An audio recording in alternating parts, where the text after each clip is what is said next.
Marissa and Lynn, can you introduce yourself to listeners in your own words? And we can start with you, Marissa.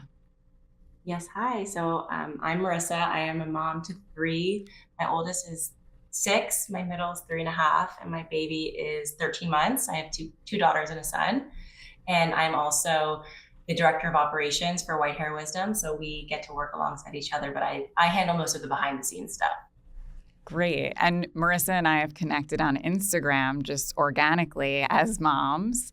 And I think that's how I discovered Lynn. And so I think so. I'm like your mega fan. And honestly, you're such an inspiration to me as I parent and so many of my friends. We really look to you as such a guide and how we, talk to our kids. And so what you're doing is reaching, and you're just doing amazing things for the community. So thank you. Thank you. That is so nice to hear. Thank you so much. And yes, Lynn, thrilled you're both here. Can you tell us who you are?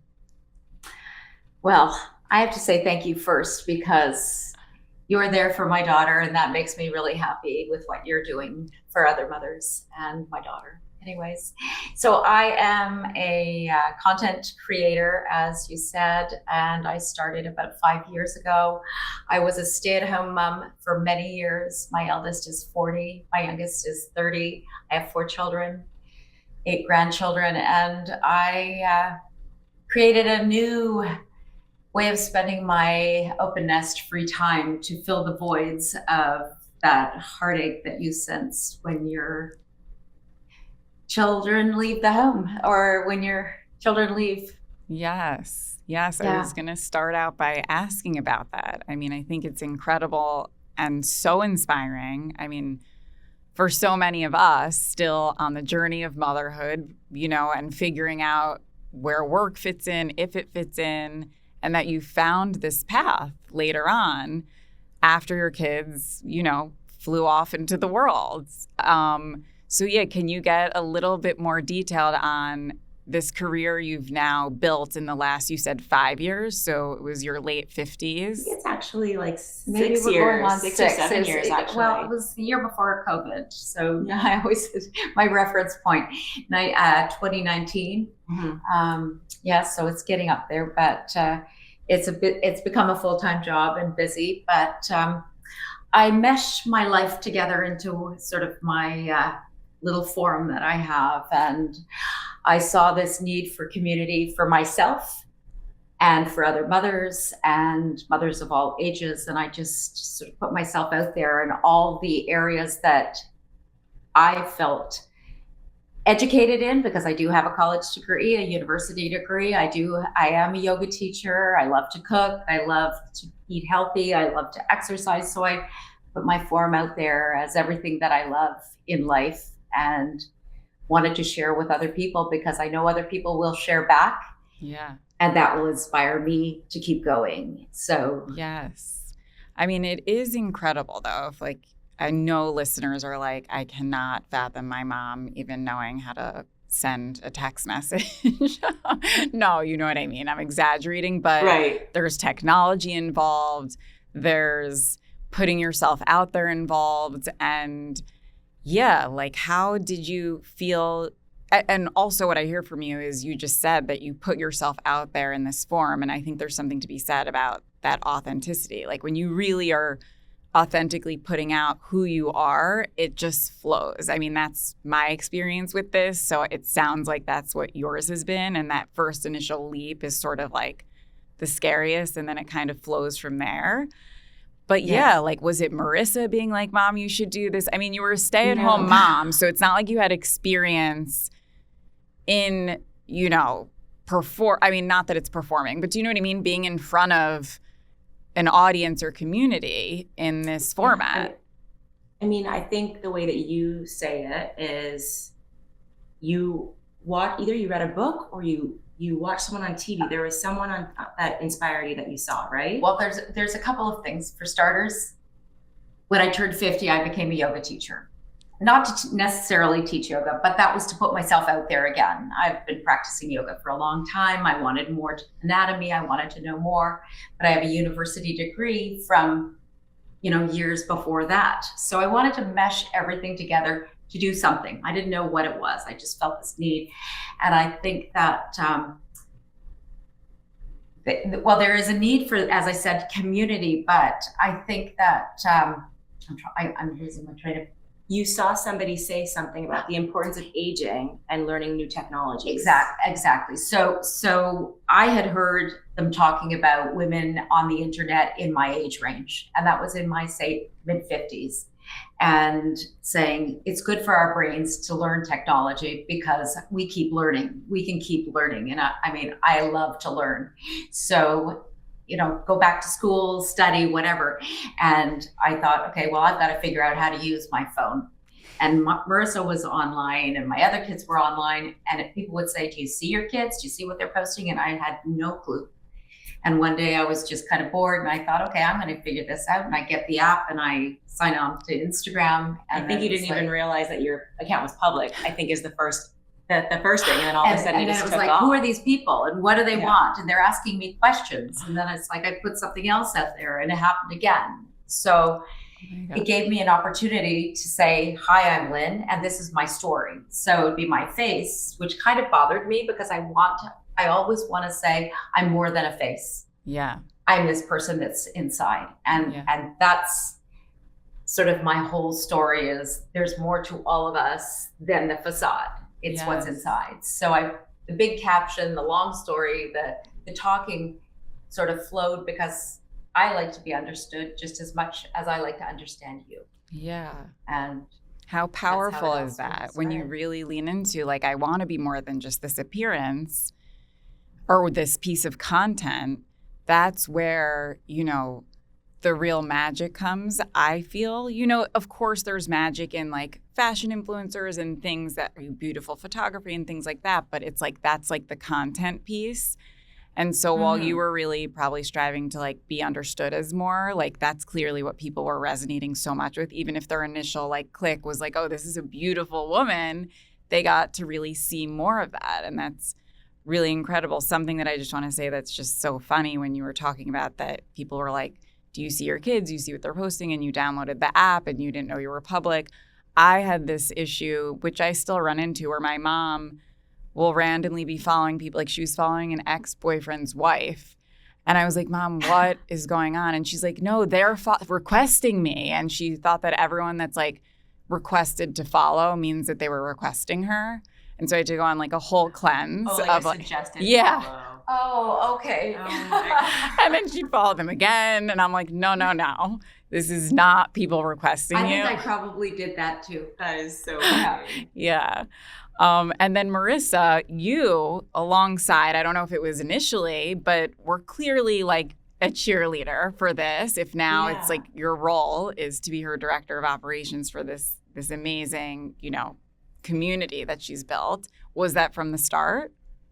So I think it definitely, because she started the year before COVID, it took some time obviously to build. Right. But you were like, the momentum really picked up during COVID. Everybody's home during lockdown. A lot of people are searching for that community. A lot of women were not going to hair salons. So they're looking, for inspiration to, oh, this is someone has, gray and white hair and just had it for many years. Should I do that while we're at home? So I think that's really where your audience grew a lot. Mm-hmm. It was during COVID. I had also had my first daughter during this time. So I was on maternity leave and I was, home a lot with a lot of, not a lot of free time because I still had, a 6-month-old baby at home. But I was trying to also find my own identity and, figure out, if I wanted to be a stay-at-home mom. Yes, I did, but I also know that I have more of a spark inside me that I wanted to explore, and I love the creative aspect to what my mom was doing. And I guess initially when I got on board was when brands were starting to send her stuff, and they're and it's so fun at first, they're gifting you an item, and I just, because I understood a little bit about the industry, I guess I wanted to make sure she wasn't being taken advantage of.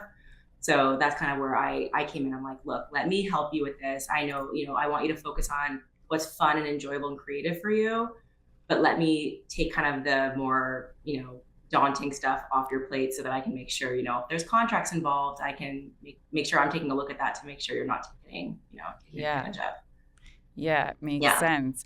I was like curious to think, I think again, some of us are picturing like if our mothers were putting themselves out there, how we might feel. And so if you're comfortable sharing like what your initial, it sounds like obviously it took this path that you were like, okay, I'm going to be there for her in terms of this partner in what she's doing. But initially, what was your reaction to seeing your mom put herself out there? We always brainstorm. We always have brainstormed. Like since she was a little girl, we share ideas and ideas about friends and ideas about style and food. Like we have very similar interests. It's kind of an ageless thing, you know. It's not like she's my daughter. It's just we're friends. So when I saw her, there's a guidance to each of us. For me, I'm like, oh, this is so exciting. Yeah. She's being able to put herself out there and really, express her creativity that way. And I love that she was, excited about it. And, I never felt, jealous or anything like that. I know sometimes you can get that.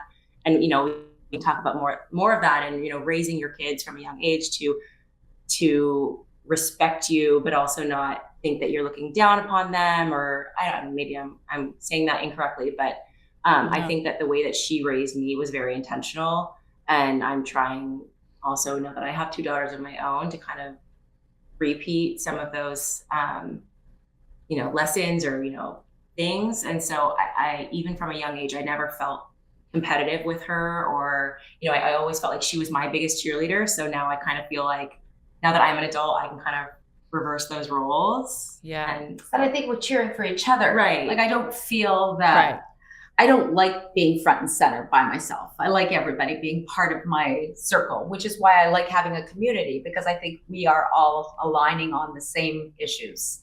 And that's what makes this whole journey special, is so many powerful women and people out there that are networking together to learn more and be inspired. Right. And then I guess the messaging behind all that you do, I also align with and believe in. So when she's posting a video talking about something that I really believe in and I want for myself when I'm her age, like that just inspires me that much more to, push her and push ourselves together. Yeah. And so it sounds like it kind of made sense when you saw this growing organically and her sharing and it resonating with other people, because it's like, oh yeah, I've always wanted to emulate certain, aspects of my mom too, so I can see why others are finding that inspiring or gravitating to her. That's so nice. And the whole friend dynamic, I think, is really important to hear, and you guys, I wouldn't say jumped ahead, but talked a little bit about like, there wasn't jealousy or like sort of these more like, I don't want to say toxic, because I'm also trying to, as a parent, not make my kids feel shame around jealousy, which I feel like a lot of us do, because it is sometimes a natural thing. But just, hearing about some of the more challenging emotions that may arise between a mother-daughter, and you jump to that. So I'm curious if that is something that you can pinpoint around upbringing, that you never felt that way. Your mom was a stay-at-home mom, and then now kind of rose into this incredibly, clearly was always beautiful, as are you, Marissa, if we're going to talk a little bit about appearance. But and then just to, give a personal anecdote, I also was never jealous of my mom and am not, but there were aspects of her as a mom that now I am a mom have felt like sort of jealous of her ability to have done it all. And so, we were talking about that before. But are there ever times where you feel like you don't measure up or haven't measured up or anything like that? I think that's probably my biggest struggle in motherhood. And I think, when I talk to my own sisters and I talk to my friends that are all in these early stages, we're all like, why didn't our moms tell us it was so hard? Yeah. And I've talked to you about this and that sometimes can be, why are you toxic positive, or why, these kind of terms that people throw around, and you can talk more to this, but, I guess it just goes back to, you know, it's just generation after generation. We've all watched our moms do it. So that makes us on one hand, be like, why didn't they say it was so hard? But then on the other hand, be like, I know they did it, so I can do it too. Right. And so it's interesting because you want to do it as well as they did, which is kind of twofold. It's, you know, it's empowering, but then it also, you know, you doubt yourself, or you're harder on yourself when you're like, oh, I'm not doing it as well as my mom did. Yeah. You know, but I think that that's just because when you are a child, you idolize your mom, and, you know, or I know I did. And I think, you know, because you made it look easy, or we thought you had all the answers, and you could talk more to that. But I think that all of that is true. And I had a super mom myself. So I'm not saying I'm a super mom by any means, but I had a mother that never complained and never had a bad word. Never, you know, she was the mother from Leave It to Beaver. Like, she really was the perfect housewife, if you want to call it that, which is terrible to say. And I mean, now I wish I had her with me so I could ask her more questions about what it was like for her. But she never talked about that. She just did it. The house was clean, that she was put together, our meals were made, you know, we went to our activities, and I never questioned that I couldn't, because she was my mom. So I could do exactly like she could. She had 4 kids. I had 4 kids. I never questioned natural childbirth or breastfeeding or all the things that go with it, or putting my kids into programs, driving them around. I just thought I could do it. And so I did. And yes, I was exhausted. Yes, I let myself go in some ways, some areas of my life, because you can only balance so much, but I was not a complainer like my mom. So my kids came first, and I was their biggest cheerleader. So my goal was to raise healthy, happy children that could speak up for themselves and be confident and feel good in their skin, no matter what their skin looked like, no matter what they looked like, no matter where they went in life. They could be independent and, you know, not need me at some point, because we all still need you. Because I raised Let's them be that real. way. And it's not because I didn't want them to need me. I mean, really just to be able to say yes and no, and make good decisions. And that's what my goal was. Yeah. Because my mother did it that way. Yeah. It's amazing. I know we're all listening like, wow, it's something so beautiful that you wanted to instill in your kids, and that clearly you guys share, and you're one of 4, Marissa. I'm sure your other children and you share just as special of a relationship. As I heard you talking, Lynn, and you were like, I never questioned because my mom did it. Do you feel like there's an element there where you wished that maybe you're like, I wish I could ask her if it was hard, where you wished you could see more of not the struggle or the complaining, but just some sort of like, this is hard? I think, you know, in my mother's last few years with me, I really was able to see a sort of coming together of the strife in her life, the hardships that she went through, and really understand that what we might call faults or the weaknesses in her personality were based on life's tragedies and life's events, that as children, we don't think of our mothers as having those. We do put them on this pedestal of people that can do no wrong because they have to be there for us, right?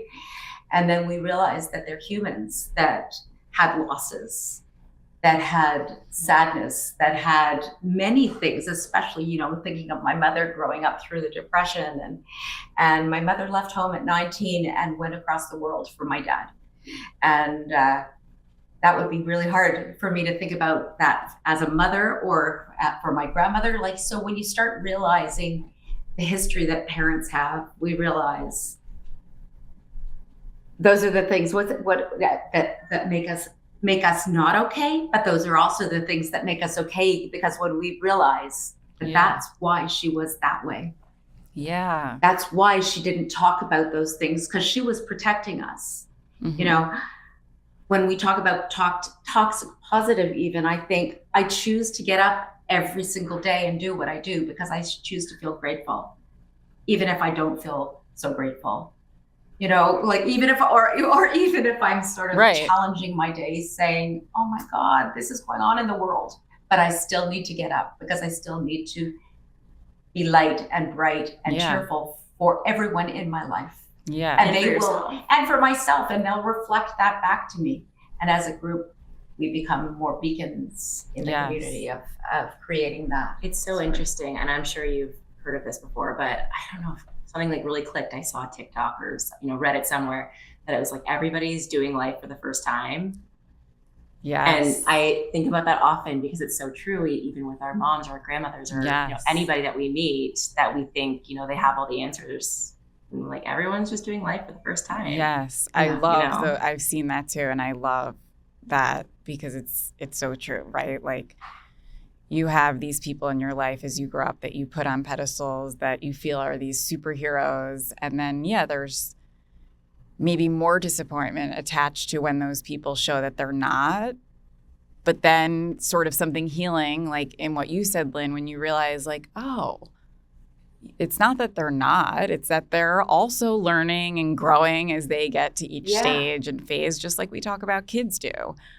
That's like so telling. I was going to also ask, when you guys have brought up a few times toxic positive, can you just share for listeners what you mean by that?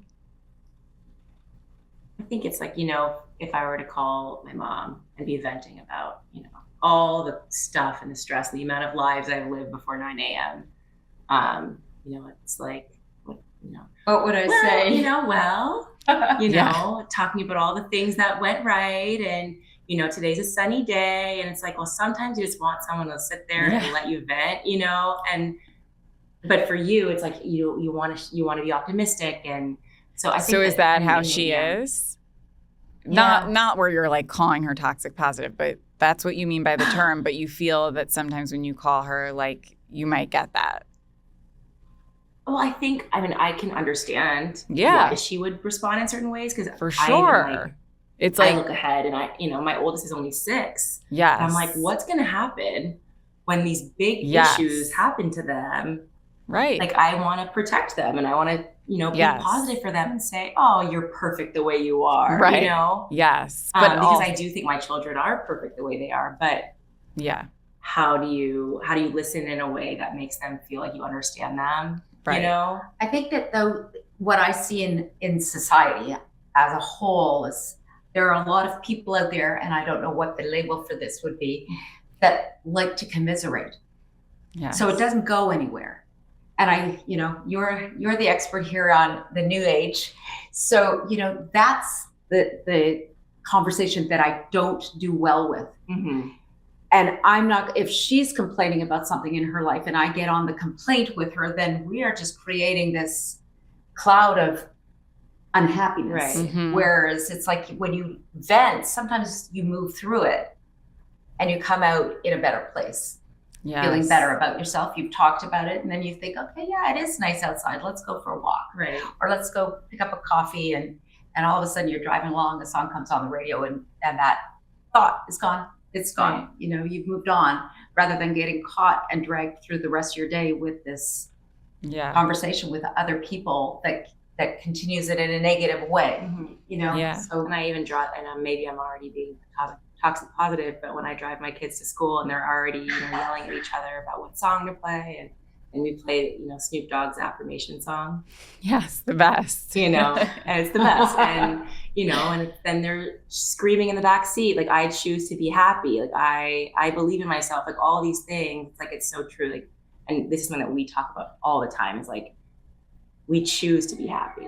And I think that if you wake up every day, or if you're having a crummy day and like, let me just go and buy myself a coffee, and even if you have a newborn baby, like go out there, speak to the barista, just say hi, like just having that like human connection with another adult, especially if you are with young children all day, like sometimes it's all you need. And like I definitely lean into that a lot. Yeah. I mean, there's Yes. so much there that I think is so valuable that I just want to like share a little bit that, I think of it as sort of this like radical gratitude sometimes, when I'm feeling so like upset about something, or annoyed about something with my kids. And then, you put on a song, you're like radically shifting the energy. And I think you're right, Lynn, that when you respond, I think there's a component of I hear you in validation, but then it's like, what should we do to move through that? I love the symbol of every challenge is sort of this tunnel, and you don't want to just stay at the start or middle of the tunnel, right? You want to work through it. And so I think what it sounds like, it's not, sometimes when I respond to my mom when she's upset and I'll try and be positive, she'll just be like, you just don't get it, or think I'm like demeaning or something. And that's our own dynamic that we have to work with. But I now have some language to share with her of the why behind it, right? It's like sometimes you can be disappointed and grateful. And that's what we teach. I'm working on teaching my kids too. I come with the snack. I didn't want the snack. Okay. You can be disappointed that it's not that snack, but you have a snack. I don't think that's toxic positive. It's not like spinning a terrible situation into some, inauthentic it's positive. It's redirecting it. Right? Yeah. And you're their guide. And two things can be true. Yeah. Yes. I hear one of yours too. Yeah. I wanted to That's ask my 1-year-old. if, Lynn, with this reaction sometimes to life's, not so positive stuff, is there an aspect of you responding in that way because you don't really like conflict or, Yeah, I hate conflict. I do. And I know there's all that talk about people pleasing. I don't know, maybe we've shifted again away from that. I'm a very empathetic person. I wear my heart on my sleeve. I like being happy. I love sharing insightful, meaningful things. I also understand there is suffering, and I do know how to handle people when they are suffering as much as, and hold space for people when they are suffering and listen. So, but I do things that are angry, I don't deal well with. My parents never fought. My parents really didn't raise their voice. So I was never taught conflict resolution, really. I think that's probably part of it. My family is quite sweet. And when I see my siblings interact, we don't even really have conflict because we don't know how to have conflict, which is not healthy either. So I'm not sure I'm answering your question. No, you are. I'm holding so much space because I think all of this is so valuable to hear that, I have called my mom up and been like, I never remember you yelling. And why didn't you yell? And not that I wish she did at all. And if anything, it's made me realize, that when there have been times that I've, raised my voice, that I'm pushed too far, and that's right. Yeah. And I definitely yell. I definitely had a yelling because that's how I would react as a mother, a young mother, if I was feeling out of control. For sure. Right. I would yell. But it's time to get in the car. We're going to be late. Right. Because how else? But that's also something I think that we need to learn, right? We need to learn how to compose ourselves for those little ones that don't understand. Yeah. But it's so hard to control our own nervous system. It's almost like it's more triggering though. Like, Lynn, I relate to you where I also don't remember my parents like sort of losing it. So I maybe was like, I don't know how they worked through that. And maybe, of course, it was a different time. I don't like blame, but like if we had seen some of that, I need to take a moment or a deep breath, all the things that I try to model for my kids, I'm hoping that some of it sticks with them so that one day when they like are feeling that, they're not like, why? Something's wrong with me. My mom never did. And, so I think there's something about modeling the resolution versus the perfection or the only sweet. For sure. Yeah. But not to go too far one way or the other. Marissa, tell us, like, what was your experience of your mom?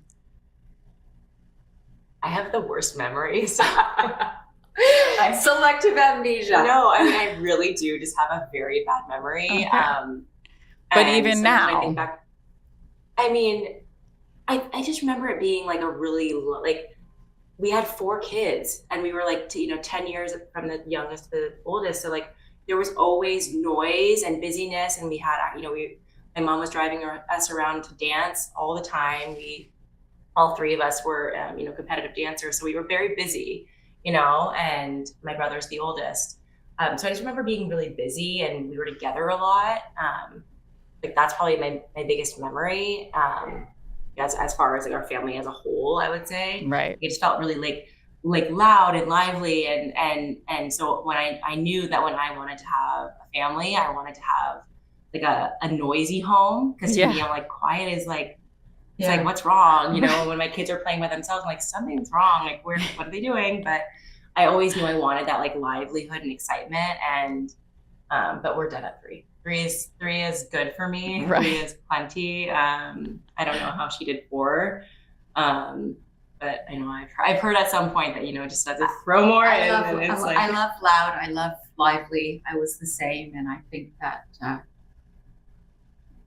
I just tried to have a busy household that was full of love. For my I felt the wolves are out there. They're going to get there fast enough. Mm-hmm. So if I could spend their formative years micromanaging the background so that the front ground for them was a safe place, so that they could develop into the human beings that they were meant to be. Right. Like I don't remember ever feeling like you wouldn't be there. Like, it was always like I was there. My mom was always there to pick me up if I needed her, no matter what time of night. And my parents always wanted us to come and tell them what time, when we got home at night. Like it was very much always like this safe haven.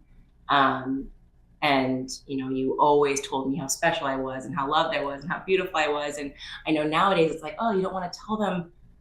You don't tell your kids they're too beautiful, but it's like, for me, when I look back, I'm like, I feel like that gave me such confidence, because like the constant like talking about, not necessarily like looks beautiful, right? Like it's like everything about you is perfect. Like I always felt like my parents thought I was perfect. I mean, I don't know what happened when I went out into society, and I know I'm not perfect, but at least it gave me the like, I'm perfect the way I am. And I always felt like I didn't have to change anything about me, no matter what happened at school or whatnot. And so I think, looking back to childhood, I would say all 4 of us, and especially with, daughters, you have to, worry about body image and all that. I never felt like less than, because or not enough. I looked like a teacher when I was 9. I was the tallest girl and boy in my class. Like I probably should have felt self-conscious about that or whatnot, but like I never felt that. Right. And I think that's, definitely started from the home. And I that was really important for me. Yeah. Body image was very, very important for me. My mother was, I don't really like saying this because I don't like to talk about it, but my mother struggled with a body image thing. She was probably the beginning of, eating disorders in the 50s. And but she didn't put that out on me. I just knew that personally from stuff that she had told me. And I didn't want that for my kids. And I saw other people struggling with that. So I fed my kids well. We were very clean and organic before clean and organic was a thing. And we always had balanced meals. But I also didn't say, you can't have this, you can't have that. I let them develop as their bodies were meant to develop. And if the little twig in the class was wearing a tummy shirt and my little not so little girl wanted to wear a tummy shirt, it's like, you wear that tummy shirt and you feel good, and she did or they did or whoever. And I just wanted them to be comfortable in their own skin and to be comfortable with their voice and to be comfortable, all, as I said, all aspects. And all of my girls developed, all my kids developed very young. So by 10, they were, very, very tall and very developed. And I wanted people to understand that they were still children, and little children at that. So I made home a safe place and tried my hardest to give them good body images. And I think I did okay. Yes. I took a back seat for sure. I was a marathon runner, so I did take care of my own health.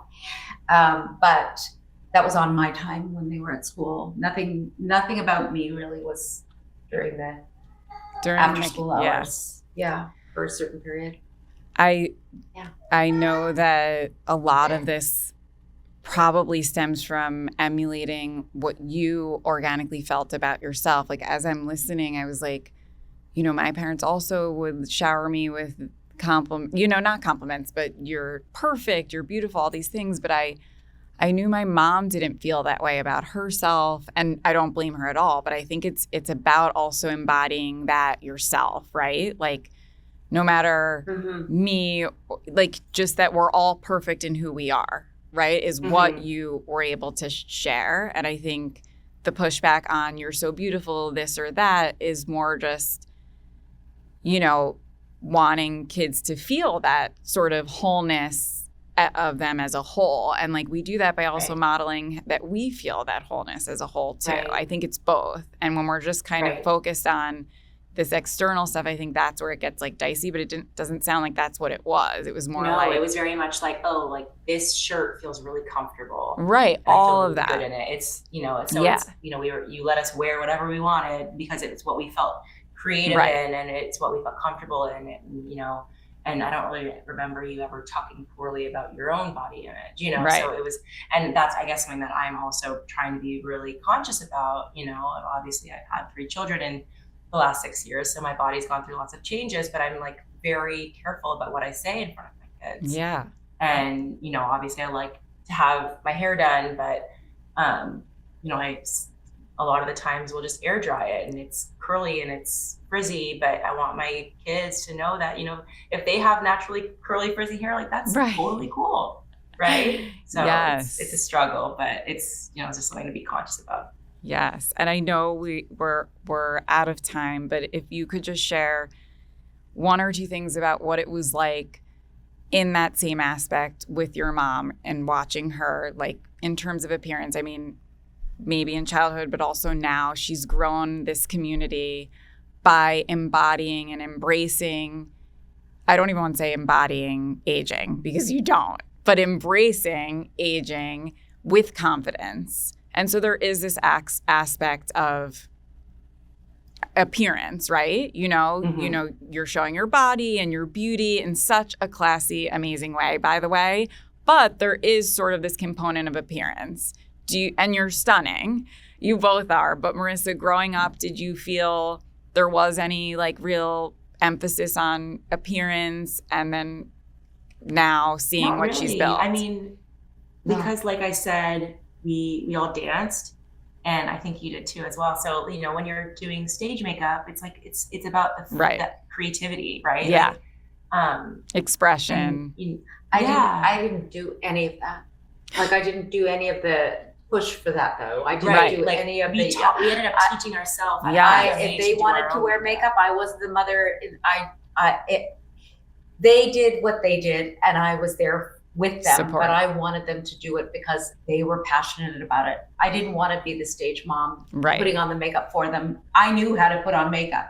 I wanted them to love to put on makeup like I did, to present themselves if that's what they wanted. And if they wanted to go on stage with no makeup, that would be okay too, if that's what they wanted. So I think I'm interrupting. I think I wanted them so badly not to want to be like me. So for example, because I wanted them to figure out what they wanted to be, that I let them do those things. And if they wanted to love makeup, if they wanted to love hair, any of those things, they could make that choice themselves. And ask my brother, maybe he might have different. He might, but even when I have, obviously having a mom that looks the way you look, you get comments. So I'm sure he would have a different experience as for sure, as it pertains to his childhood, right?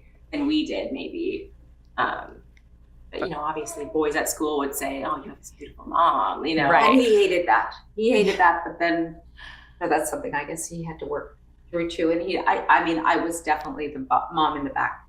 I had to pick him up at the back of the school, not in front of the school. He didn't want me Really? coming around the school very often. It was That's hard. so interesting. But you know, the but I think- difference, they were proud or just, you know, the accepting of you.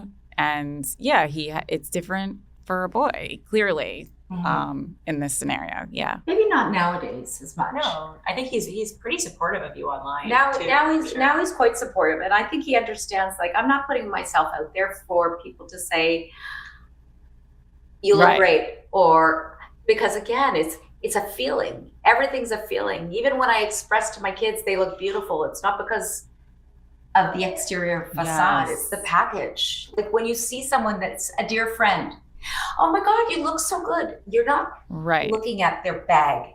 Yeah. Or maybe you are, but I don't think you are. Right. You know, I'm not. I think you're looking at the package whole, and how yeah. good it feels to see those people, you know. Right. And I think that's a different, feelings are different, and when your children understand your feelings and that you feel, they learn to be that way too. Yes. And this emphasis on the whole package, both for yourself and modeling that, and then telling your kids that too. Like, I accept you wholly. So I feel like Yes. this is, I mean, it makes me want to call my mom. good. There's such, you know, beauty in the relationship that we share with our parents and seeing them in the different stages. And this just felt so nice to see your guys' dynamic and the memories of the dynamic, and hearing, Lynn, from you about your mother. So thank you for sharing so openly with me and listeners. Thank you. And But- thank you for sharing. Of course. And I know Marissa has mom duties. So can we just share quickly where people can find you both for listeners who want to learn more? Okay, I am on White Hair Wisdom and on Instagram, TikTok, Facebook. And then I do have a small little Instagram. My handle is @withlove by Marissa. Thank you both. And thank you, everybody, for listening today on We Didn't Turn Out Okay.